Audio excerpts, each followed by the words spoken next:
தமிழ்நாடு மற்றும் புதுச்சேரி மாநிலத்தில் பல்வேறு மாவட்டங்களில் சிறப்புடன் இயங்கி வரும் யூனியன் பேங்க் ஆப் இந்தியாவின் மண்டல அலுவலகம் காஞ்சிபுரம் விளக்கடி கோயில் தெரு ரங்கசாமி குளம் எதிரில் திறக்கப்பட்டது.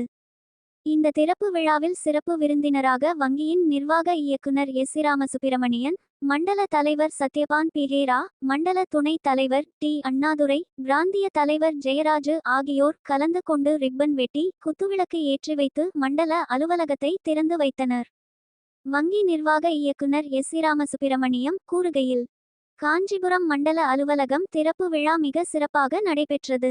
காஞ்சிபுரம், வேலூர், திருவண்ணாமலை, திருப்பத்தூர், பாண்டிச்சேரி, விழுப்புரம், ராணிப்பேட்டை ஆகிய மாவட்டங்களில் இயங்கும் யூனியன் பேங்க் ஆப் இந்தியா வங்கியின் கிளைகள் இந்த காஞ்சிபுரம் மண்டல அலுவலகத்திற்கு கீழ் இயங்கும். மேலும் விவசாய கடன், நெசவாளர் கடன் ஆகியவற்றுக்கு யூனியன் பேங்க் ஆப் இந்தியா வங்கி முக்கியத்துவம் கொடுக்கும் என நிருபர்களிடம் தெரிவித்தார்.